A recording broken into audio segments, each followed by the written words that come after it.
Om Sahana Bhavatu Sahanau Bhunaktu Saha Viryam Karavavahai Tejasvinavadhitamastu ma vidvishavahai. Om Shanti Shanti Shanti. Vakratunda Mahakaya Suryakoti Samaprabha Nirvignam Kurume Deva Sarvakaryeshu Sarvada Saraswati Namastubhyam Varade Kamarupini Vidyarambham Karishyami Siddhir Bhavatu Me Sada समस्त जन कल्याणे निरतं करुणामयं नमामि चिन्मयं देवं सद्गुरुं ब्रह्मविद्वरम् मूकं करोति वाचालं पङ्गुं लङ्घयते गिरिं यत्कृपातमहं वन्दे परमानन्दमाधवम्. We will learn the meaning of this prayer today, so we will see that. Okay. All right. Okay. There is somebody who said you can't hear. Everybody can hear me well? Yeah. Okay. So maybe please check your speakers. Okay. So we will begin by doing the Gita Dhyanam. So as I said, I have put it in chat, and those of you who just came, I will put it again, and I will also share it on the screen. And I will chant, and then Anaga, you can repeat after me.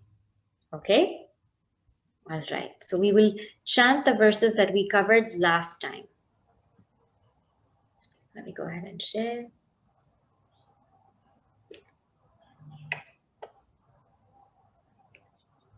All right. Om Parthaya Pratibodhitam. Om पार्थाय प्रतिबोधितां Bhagavata Narayणेन स्वयं भगवता नारायणेन स्वयं व्यासेन ग्रथितां पुराणमुनिना व्यासेन ग्रथितां पुराणमुनिना मध्ये महाभारतम् मध्ये महाभारतम् अद्वैतामृतवर्षिणीम् अद्वैतामृतवर्षिणीं भगवतीम् भगवतीम् अष्टादशाध्यायिनीम् अष्टादशाध्यायिनीम् अम्ब त्वामनुसन्दधामि अम्ब त्वामनुसन्दधामि भगवद्गीते भवद्वेषिणी भगवद्गीते भवद्वेषिणी नमोऽस्तु ते व्यासविशालबुद्धे नमोऽस्तु ते व्यासविशालबुद्धे पुल्लारविन्दायतपत्रनेत्र पुल्लारविन्दायतपत्रनेत्र येन त्वया भारततैलपूर्णः येन त्वया भारततैलपूर्णः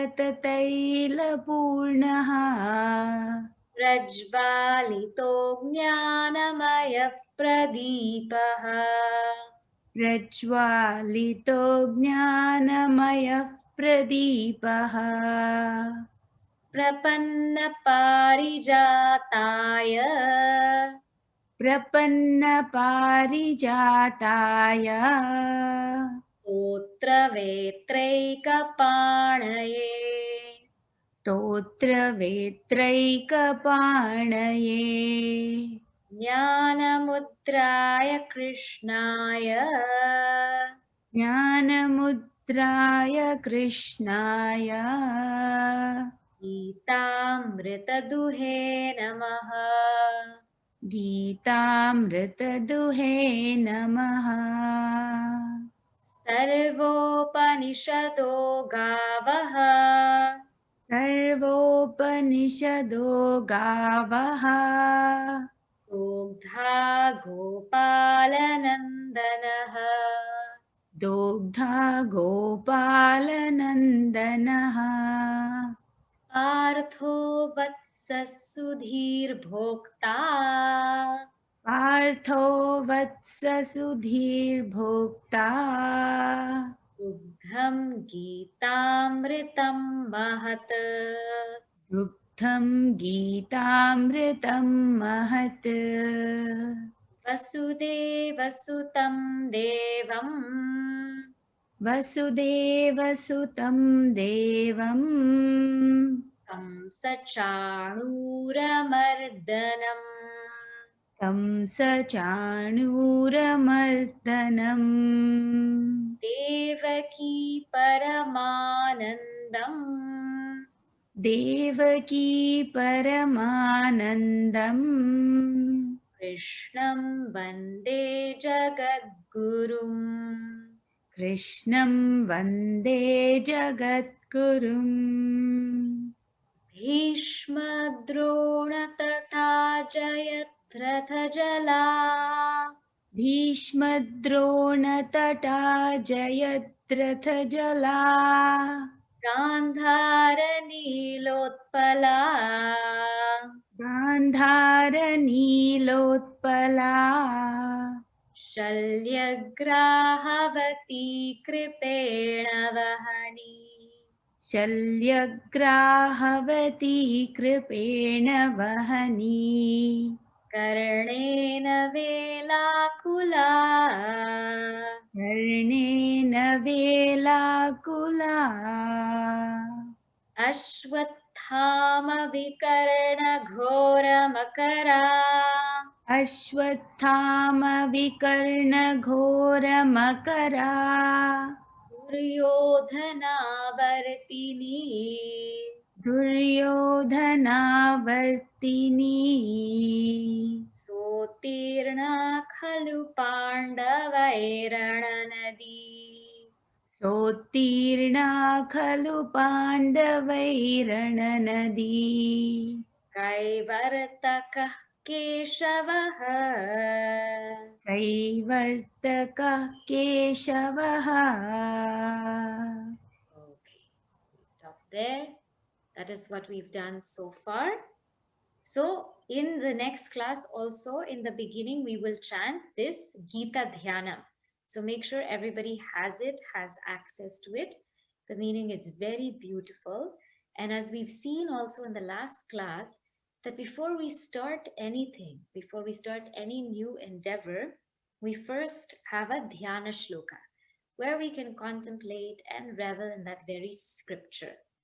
And this Dhyana Shloka, called Gita Dhyanam, is by Madhusudana Saraswati, and it has 9 verses. And so far we have seen the first 6. And just to recap, the first one was all about salutations to Bhagavad Gita. And this Bhagavad Gita is whom? She was our mother. She is our mother. She is in the middle of that Mahabharata, and she was given by Bhagavan Krishna himself to Arjuna. And this Gita is that which takes us out of this samsara with its message of Advaita. Advaitamritavarshini, the nectars of Advaita. And so, salutations to Mother Gita. Verse 2, we saw salutations to Bhagavan Vedavyasa, who compiled this Bhagavad Gita. He put it all together for us, because it's not like Bhagavan Krishna spoken these verses to Arjuna. Dharma kshetre, it's not that it went like Dharma kshetre, Kurukshetre. It didn't go like that. But Bhagavan Vedavyasa, he actually compiled it for us so that we will be able to read it. He made sure that he published it. He passed it on so that it is in our hands today. Verses 3 to 6, we saw salutations to Bhagavan Krishna. Bhagavan Krishna, and those who surrender to him, he bestows his grace upon them. And he is the Jagat Guru. He is the love of Devaki and Vasudeva. And we saw that where is this Bhagavad Gita? It is, if all the Upanishads were the cows, if all the Upanishads were the cows, Bhagavan Krishna is the milkman. And who is the calf? The calf is Arjuna. And what is the milk? The milk is Bhagavad Gita. And so this milk of Bhagavad Gita, which we are studying, is the essence of all the Upanishads. So imagine all of our Upanishads, the main essence is put in this one text, Bhagavad Gita. And the ones who enjoy the milk after the calf has enjoyed is Sudhir Bhokta, those people with a good intellect. And so this Bhagavad Gita is universal. It's the milk that anybody can drink. The only qualification is Sudhir Bhokta, one who has a good, pleasant intellect, who's willing to learn. And it says very beautifully, it gave a nice extended metaphor in verse number 6, where it said, in this Ranadi, in this river of war, which we are also facing in our own way, in this river of war, Bhishma, Drona are the banks, Tata, they are the banks. And Jayatrata is the Jala. Jayatrata is the water. Now, I won't go into all of these characters because now you all know them. And Gandhara Nilotpala, and Shalya is like that dark, dark rock. No, Shakuni is that dark rock. Gandhara is Shakuni, is that dark rock. Shalya is that crocodile or like that shark, Grahavati, that shark. Kripa is that current, Kripena Vahani. And Karnena Velakula, Karna is like those breakers. And Ashwathama and Vikarna are this Ghora, terrible crocodiles, Makara. And Duryodhana is like the whirlpool, Avartini, because he sucks everybody in. Everyone who goes close to Duryodhana gets sucked into him. Bhishma, Drona felt obliged to serve Duryodhana. Karna felt obliged to be in Duryodhana's side. Everybody who goes near him, Shalya got tricked into being in Duryodhana's side. He is like this whirlpool. You go near him and you get sucked in that. And this, imagine if you're in this river of war and you've got all these characters all over you. Yet, how do you cross this river? How did the Pandavas cross this river of war? They crossed it because Kaivarataka Keshava. Because their boatman is Bhagavan Krishna. That's how they crossed it. So, this is to say, when we feel that we are in the midst of samsara with all kinds of things happening, we will cross. We will indeed cross if our boatman is Bhagavan Krishna. So now today we move on to Shloka number 7 of the Gita Dhyanam. And this verse is an extended metaphor again.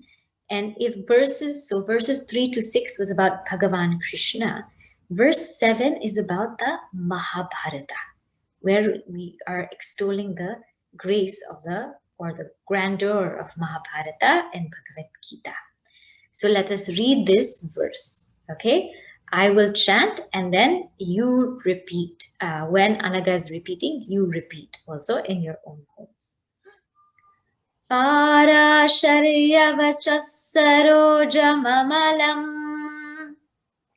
Parasharyavachas sarojamamalam Gitarthagandhotkatam Gitarthagandhotkatam Nanakhyanakakesaram harikatha Nanakhyanakakesaram harikatha Sambodhana bodhitam Sambodhana bodhitam Loke sajjana षट्पदैरहरः Loke sajjana shatpadairaharaha पेपीयमानं मुदा Pepiyamanam muda भूयात् Bharat पङ्कजं कलिमला Bhuyat bharata pankajam kalimala प्रध्वंसि न श्रेयसे Radvamsina shreyase Chant it together. Parasharyavachas sarojamamalam Gitarthagandhotkatam Nanakhyanakakesaram harikatha Sambodhana bodhitam Loke sajjana षट्पदैरहरः पेपीयमानं मुदा भूयात् भारत पङ्कजं कलिमला प्रध्वंसि न श्रेयसे. Okay, so what does this verse mean? What are we seeing here? Parasharya vachaha. Parasharya means the son of Parashara Rishi, Vedavyasa. Vachaha. So the words of Vedavyasa. These are the words of Vedavyasa. Sarojamamalam. And it is a lotus. So this Mahabharata, the words of Vedavyasa means the Mahabharata is compared to a lotus. Saraja, that which is born out of water, is lotus. And it is amalam. This pure lotus is this Mahabharata. Okay, so everybody imagine a nice lotus. And what is the fragrance of the lotus? So, you know, in any flower, well, the most important thing is the fragrance, right? What is the fragrance of this lotus? Gita Artha. The essence of the Gita, the meaning of the Gita is the gandha, is this fragrance. Utkatam, and it is a strong fragrance. So Mahabharata is the lotus and the fragrance is the Gita. Nanakhyanaka kesaram. Kesara means the stamen, you know, like those yellow things that you will find in the lotus. Those little filaments, they are Nana Akhyana, means the many stories of Mahabharata are like these little filaments there in that lotus. And how is this lotus? This lotus is abodhitam. This lotus is fully bloomed. It's not like a small lotus that's still, you know, like a bud. It's fully bloomed. How is it fully bloomed?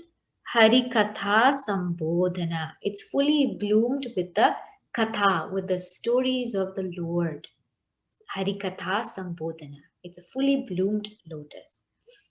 Okay, so you have this nice fully bloomed lotus and the fragrance is Mahabharata. The fragrance is Bhagavad Gita and the filaments are the stories of Mahabharata. What do? This lotus is of no use if nobody goes to it. Nobody wafts in its fragrance.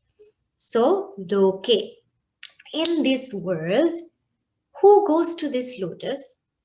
Shatpadehi. Shatpadehi means that which 6 feet, means the bees. The bees with 6 feet, they come to this locus. And this bees, it signifies sajjana. Sajjana, virtuous people. So the bees are like virtuous people who come to waft in the fragrance of this lotus. And it's significant because the bees have 6 feet and we have 5 senses and 1 mind. So all of our senses and 1 mind is wafting in the fragrance of this Gita. And how?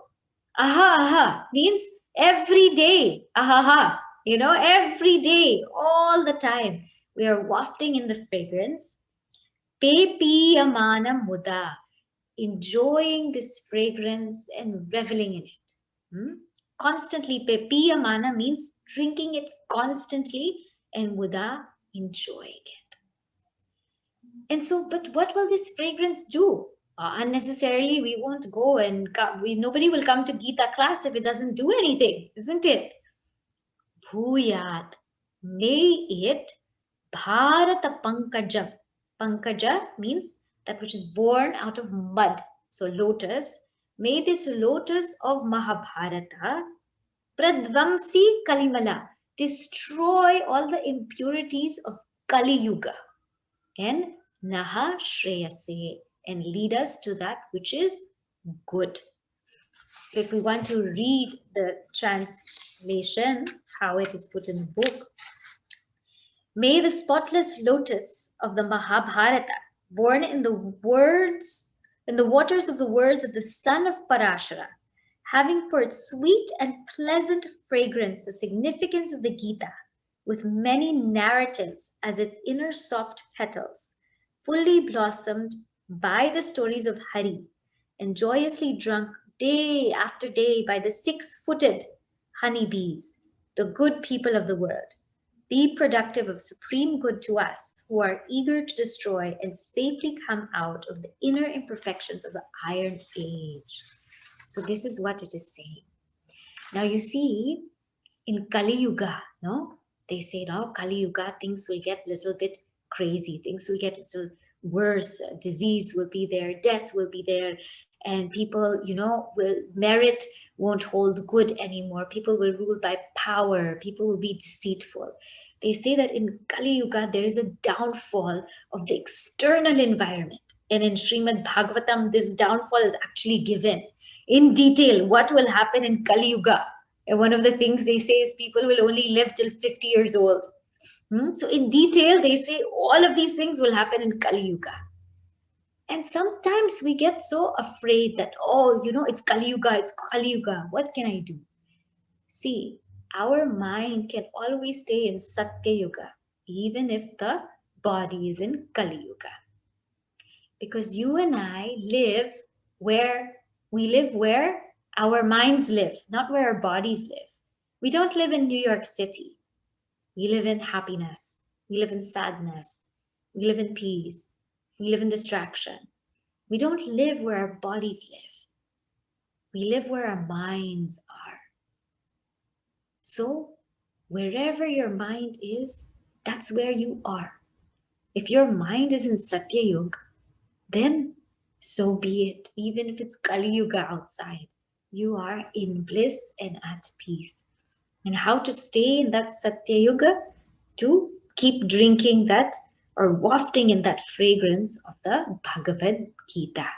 That will lead us to good. So this verse number 7 talks about that lotus, Mahabharata, and the fragrance of Bhagavad Gita. So may we be those bees. All right.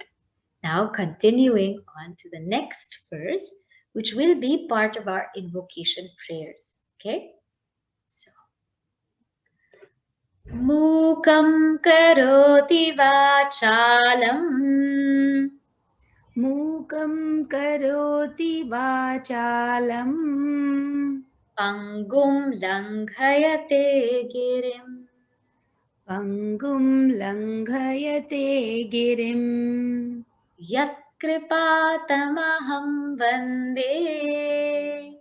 Yatkripatamaham Vande Paramanandamadhavam. Paramanandamadhavam Mukam karoti vachalam. Pangum langhayate girim. Yat kripatamaham Yatkripatamaham Vande vande. Paramanandamadhavam. Paramanandamadhavam. Okay. So this verse is also very beautiful. This verse number 8 is about grace. It says, Yat Kripa, that by whose grace, Yat Kripa, that by whose grace, Mukam Karoti Vachala. Mukam means the one who's mute, who's unable to speak. Karoti Vachala, they're able now to speak. That by whose grace, those who cannot speak, they are now able to speak. And Pangum langhayate girim. Those who are lame, who cannot walk, pangu, they are able now, langhayate girim, to cross mountains. That by whose grace the mute can speak, the lame can cross mountains. Who's that? Paramananda Madhavam. That's Supreme Ananda, that Supreme Krishna, who is Madhava. To that Madhava, Aham Bande. I bow down to that Madhava. So, in this verse, we see that sometimes in our lives things are impossible. We feel now this Bhagavad Gita journey that we're taking, 18 chapters, very big, very long, and to go in and through. How will that happen? How will we do it? How will we study together? How will everything work out? It's not us doing, it's Bhagavan doing it, and by his grace, everything functions. We say in our scriptures that Maya is it makes the impossible possible. Aghatita ghatana pathiyasi Maya. Whatever is impossible, it makes it possible. This is the power of Maya. But we don't know the power of Madhava. Bhagavan Krishna's name, Madhava, means Ma and Dhava. Ma is for Maya. Dhava is for the Pati or the husband of Maya. So if we ever feel that this Maya is so strong, that it is really coming on to us, that we don't know what to do with it, well, there is Maya, but there is Madhava. Madhava is a Pati of Maya. If Maya can make the impossible possible, that Madhava can do much more than that. Huh? So by whose grace anything can happen. Even if you and I cannot think about it, we cannot imagine it, we cannot comprehend it, it can happen. It can happen because of what we call grace. And that is the most beautiful thing when that dawns in our life. Now, the question sometimes comes, but I am not mute. I'm not mute that I need to learn how to speak. And I am not lame that I need to cross mountains. Now, the very beautiful part about Sanskrit is, you can make things ulta in the verse. So you can say that by whose grace Vachalam becomes Mukam. That by whose grace all the talkative people who talk so much, or us who are so outgoing, we become silent. We become inward. And that by whose grace people who cross mountains, travel here, travel there, like to go everywhere, that by whose grace they sit quietly and revel within, they become Pangu. That is Madhava. So both ways you can see it. The one who's mute becomes able to speak, the one who's lame becomes able to walk, but also the one who talks so much, they fall silent. in the eyes of Bhagavan. Those who walk and travel and go around so much, they become still. That is Madhava. Okay? All right. Now we go on to the last verse. Now this verse salutes that Lord, that Bhagavan. Okay? So let us see this verse. Yam Brahma Varunendra Rudra Marutaha Yam Brahma Varunendra Rudra Marutaha Sunvanti Divyaistavaihi Stunvanti Divyaistavaihi Vedai Sangapatakramopanishadaihi Vedai Sangapadakramopaniषदैः Gayanti Yam Samagaha गायन्ति यं सामगाः ध्यानावस्थिततद्गतेन मनसा ध्यानावस्थिततद्गतेन मनसा पश्यन्ति यं योगिनः पश्यन्ति यं योगिनः यस्यान्तं न विदुः सुरासुरगणाः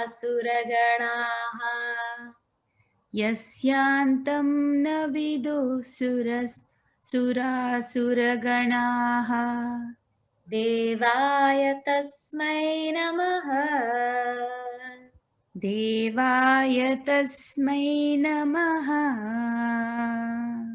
यं ब्रह्मा वरुणेन्द्ररुद्रमरुतः स्तुन्वन्ति दिव्यैस्तवैः वेदैः साङ्गपदक्रमोपनिषदैः गायन्ति यं सामगाः ध्यानावस्थिततद्गतेन मनसा पश्यन्ति यं योगिनः यस्यान्तं न विदुः सुरासुरगणाः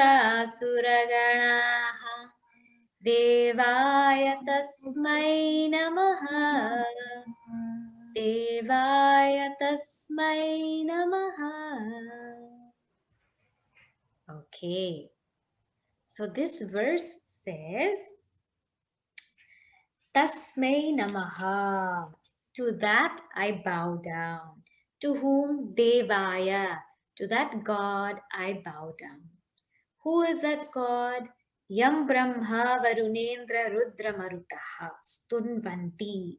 That whom Brahma, Varuna, Indra and Marutaha, all these devatas, Stunvanti, they sing.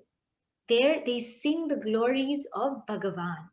Divyai stavehi. They Stunvanti, they praise this Bhagavan by stavehi divyaihi.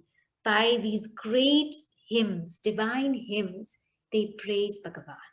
So I bow down to that Bhagavan who is praised by all of these devatas with such divine hymns. I bow down to that Bhagavan whom Yam Samagaha, those Samagaha, those singers of the Samaveda, Gayanti, they sing to Bhagavan or of Bhagavan. What? Vedehi, by the Vedas, they sing Sangapada Kramo Parishadehi. They sing the Vedas, the Upanishads, Anga with the Anga, Sanga, and Pada and Krama means in the appropriate manner, I should say, because Vedas have to be chanted in a certain Pada or Krama or Niyama. There are certain ways to chant the Veda. So those who Samagas, who chant the glory of this God, who chant the glory of this God in the correct and the appropriate way, I bow down to that God. And I bow down to that God whom Yam yoginaha means all of the yogis pashyanti. They see this God where dhyana avastita, in their deep meditation, tadgatena manasa, with their mind absorbed in that, they see that God. That God I bow down to. And who yasya antam, whose end naviduhu, whose end is not known by the sura, by the devatas or asuras. By the devatas or asuras, whose end is not known, I bow down to that God. So if you want to see the translation, it says, salutations to that Godhead, whom the creator Brahmaji, Lord Varuna, Lord Indra, Lord Rudra, and the Lord of the Marutas invoke with their divine hymns, whom the singers of Sama songs invoke through correct and appropriate chantings, whom the yogis realize with their minds absorbed in their goal of contemplation through perfect meditation, and whose limits are not known even to the denizens of heavens or to the asuras of the nether kingdom. So in this way, in these 9 verses, we salute and bow down to Bhagavad Gita, to Vedavyasa, to Bhagavan Krishna, to the Mahabharata. We seek Bhagavan's grace and we realize just how infinite his glory is. And because of all of this, we are able to learn the Bhagavad Gita. So as I said, the first step of any learning is to tune in to the text, tune into the teacher, tune into the teachings, make our minds quiet and peaceful so we are ever ready to receive that knowledge. We become like those bees drinking and wafting that fragrance in the lotus. So now that we have studied Mahabharata together, now that we have invoked Bhagavan and Bhagavan Vedavyasa, now we are ready to begin the Bhagavad Gita, okay, officially. So if you have your books, I hope you have a book in front of you or ebook, whatever you have. There is a very nice introduction that Gurudev has written. We will not cover that now because now is Mahabharata mode. So we will go towards the introduction and things like that later in verse number 2, chapter 2. Okay. So with Bhagavan's grace, Puja Gurudev's blessings, and the grace of our entire Guru Parampara, we begin our study of the Bhagavad Gita, one of the most sacred texts of Sanatana Dharma. We're truly, truly blessed to even be able to have this in our hands. So we are truly grateful to the entire Parampara. I will chant and you repeat after me. So Anaga, you can repeat after me. Om Shri Paramatmane Namaha. Om Shri Paramatmane Namaha. Atha Prathamodhyayaha. अथ प्रथमोऽध्यायः Arjuna Vishada Yogaha. अर्जुनविषादयोगः Dhritarashtra Uvacha. Dhritarashtra उवाच Dharmakshetre Kurukshetre. धर्मक्षेत्रे कुरुक्षेत्रे Samaveta-yuyutsavaha. समवेतायुयुत्सवः Mamakah Pandavaschaiva. मामकाः पाण्डवाश्चैव Kimakurvata Sanjaya. किमकुर्वत Sanjay Dhritarashtra Uvacha. Dharmakshetre Kurukshetre. Samaveta-yuyutsavaha. Mamakaः Pandavaschaiva Kimakurvata Sanjaya. The Mahabharata happened and the Bhagavad Gita begins.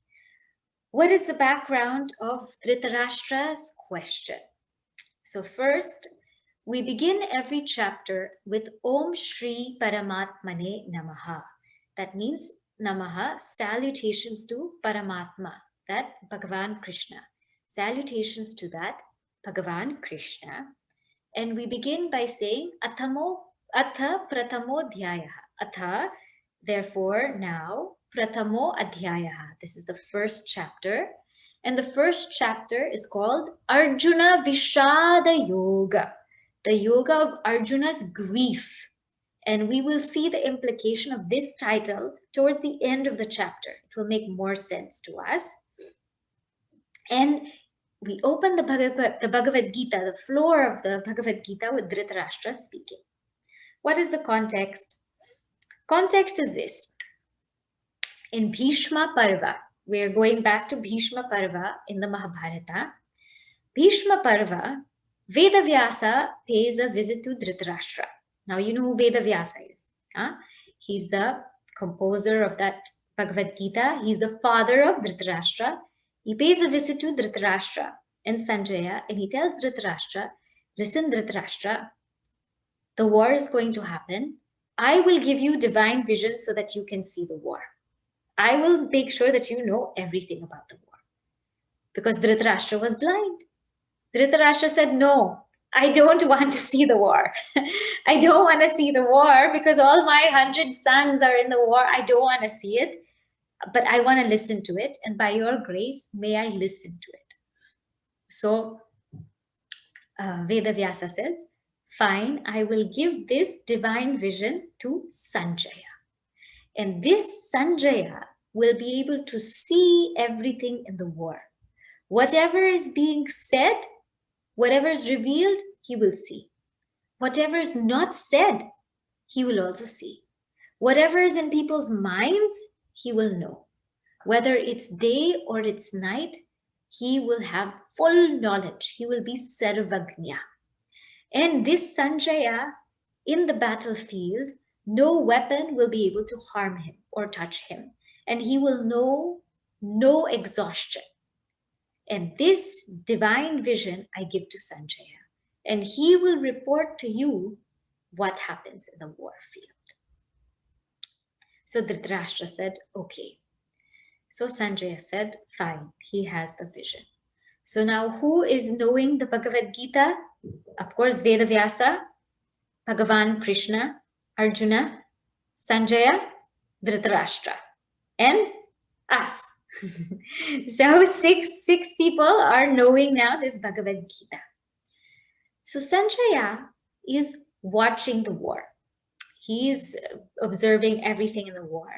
He doesn't go to Dhritarashtra yet. On the 10th day, he goes to Dhritarashtra. He goes to Dhritarashtra and he runs and he runs and he runs and he panics. He panics to Dhritarashtra. And he says, Rajan, he says, Rajan, that Pitamaha, that Bhishma Pitamaha, who killed 10,000 soldiers a day, that Bhishma Pitamaha who nobody could defeat, that has like arrows for his teeth, that knows all of these divine weapons, that Bhishma Pitamaha whom everybody praises and extols, who stands so tall, he has fallen. He has fallen on a bed of arrows. And Dhritarashtra was stunned because Bhishma was the strength of the Kaurava army. It is on Bhishma and on Drona and on Karna that they were able to wage the war. Without these three, Kauravas would be nothing. And then Shalya, of course, came. It is because of this Bhishma Pitamaha that they had that strength. And you know, he was the commander. He was the commander of the Kaurava army and he fell. And Dhritarashtra just was really stunned, thinking, how could Bhishma fall? What is happening in this war field? So in the Mahabharata, this is how it happens. On the 10th day, Sanjaya goes to Dhritarashtra and tells him. Then he gives the entire recap of the war, what happened. So now Dhritarashtra is asking that question, what happened? And Sanjaya is going to give the recap of the entire war. What happened? Okay, so that is the context, that is where we are. Now, let us look at the characters of who's talking in this first verse. Okay, now Dhritarashtra. Now, all of you know the word Rashtra. Rashtra means nation. Dhrita is the one who's supposed to hold the nation, who's supposed to hold the nation together. That is called Dhritarashtra. And that is why he was named that way, because, he was meant to hold everything together.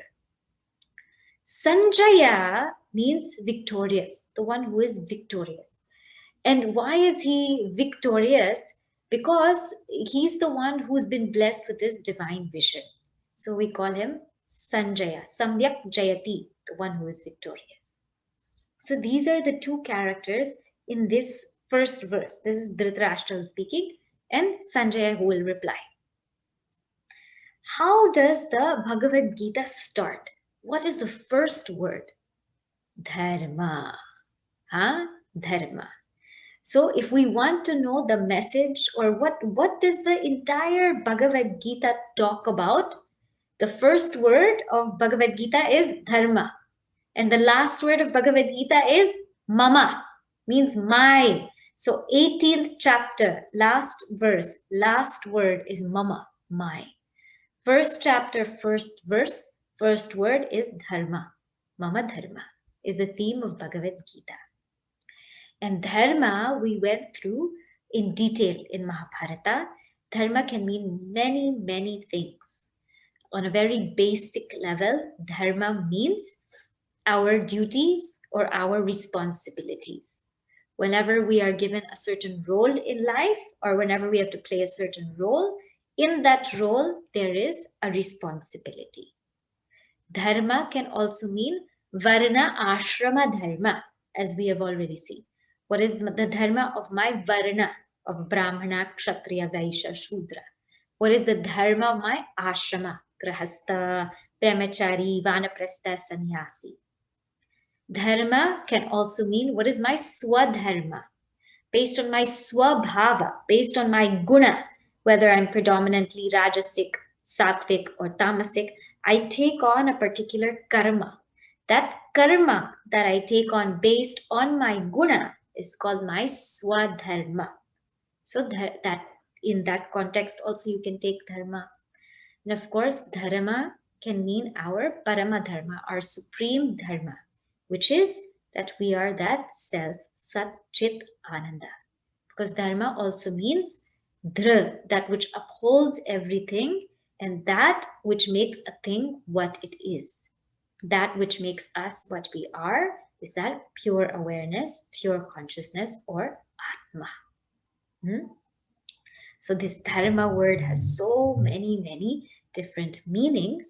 And in each verse or place where it is, there is a different context. So as and when it comes, we will look into those contexts.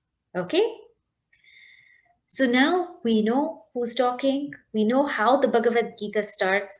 Now we see what is happening. What is Dhritarashtra saying? Dhritarashtra is saying, Dharma kshetre kurukshetre. Kshetra means field. In this Dharma kshetra, in this Kurukshetra, what's happening in this Samaveta? Samaveta means assembled here are Yuyutsavaha. Yuyutsavaha. Those who are desirous to fight are assembled here. Who are those? Mamakaha. My people, my folks are assembled. And Pandavaha. And the Pandavas are also assembled. Pandava Chaiva. Kimakurvata. What did they do? Oh, Sanjaya. So here we see now, first, this war, where are we? If we are in Kurukshetra. Kurukshetra now is an actual place in Haryana. Huh? So don't think that this Kurukshetra is false and this Kurukshetra, this didn't happen. These places are actually still there. Huh? So we are in an actual battlefield, Kurukshetra, in Bharat. And this Kurukshetra was Dharma Kshetra because they observed Dharma for the rules of war. When we studied Mahabharata, we saw that they made sure to clear the field, to make sure that there is no form of life that they're infringing upon or that they would endanger when they were in war. And they determined what the rules of war were, that people had to fight, who had the same kind of weapon, the same kind of manner of fighting. For example, if one was fighting with words, the other one also had to fight with words. And the ones who fled from battle had to be protected. So there were rules to this war. It wasn't an unholy war, it was a righteous war. And that's why it's Dharma Kshetra. And in this war, although later you know that the rules were broken by Dronacharya. And in this war, assembled, we have all of these people who are ready to fight, desirous to fight. And you know that the Pandavas try to avoid war as far as possible. It's the Kauravas who really, really wanted this fight.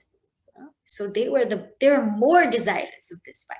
The Pandavas, they wanted to avoid it and tried so hard. Yudhishthira didn't want it at all. So Yuyutsavaha. And here is the problem of Dhritarashtra's language. He is meant to be king. He is meant to be an objective person.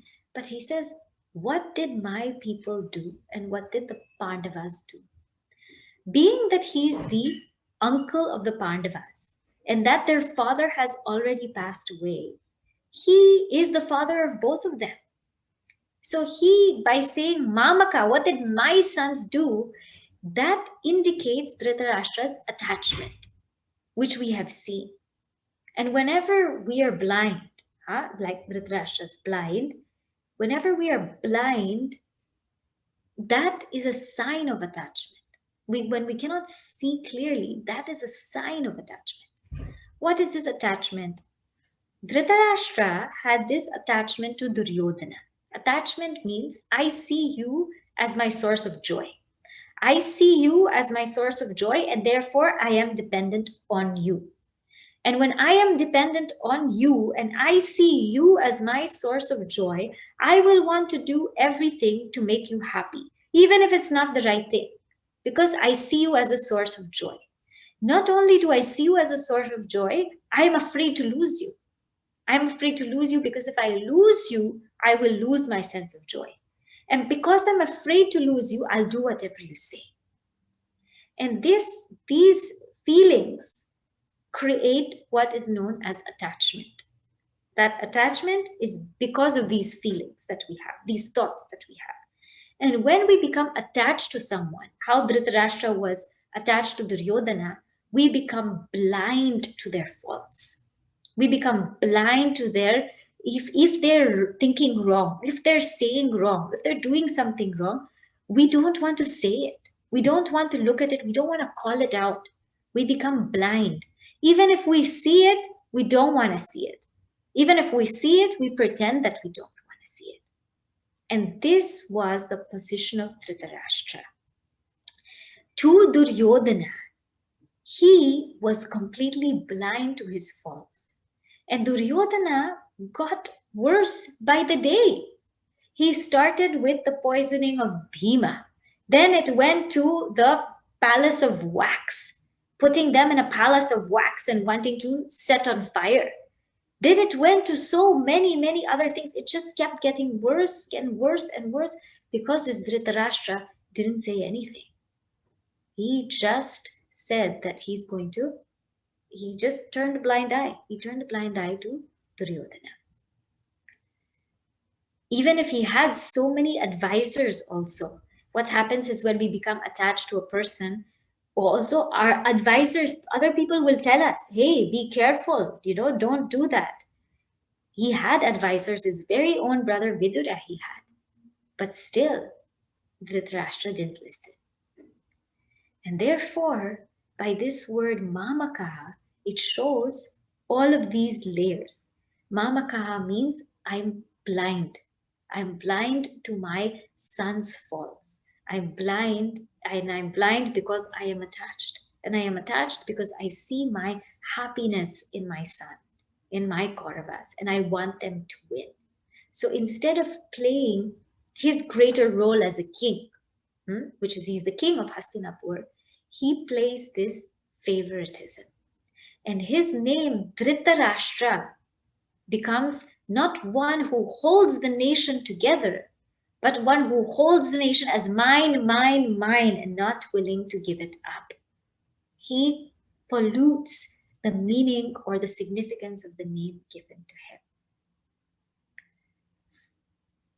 When we take something to be mine, that causes all the problems in the world. Huh? Either we go two ways. Either everything is mine or nothing is mine. One who sees God everywhere will say, everything is mine. One who is rooted in that deep Advaitic truth will say, nothing is mine. But if we take one thing to be mine, that's where all of the downfall starts. So he says, what happened between my sons? He's a king. My sons and the Pandavas, as if there's someone far, as if there's someone far away. And he was blind to Duryodhana's faults, but he was also blind not only to Duryodhana's faults, but to Yudhishthira's righteousness. How righteous the Pandavas were. That Yudhishthira was the rightful heir to the throne because Pandu was king before. Dhritarashtra couldn't rule because he was blind. So Yudhishthira was the rightful heir. Yudhishthira was the eldest Pandava. Yudhishthira he was qualified. People liked him. He practiced dharma. He was a son of Dharmaraja. So not only was he blind to his son's faults, but he was blind to the righteousness of his nephew. And that is Dhritarashtra.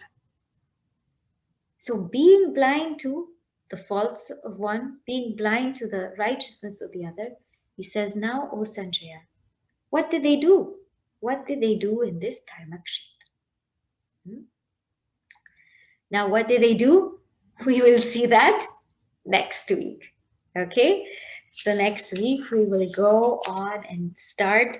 Sanjaya will start elaborating all what happened in this Mahabharata battlefield.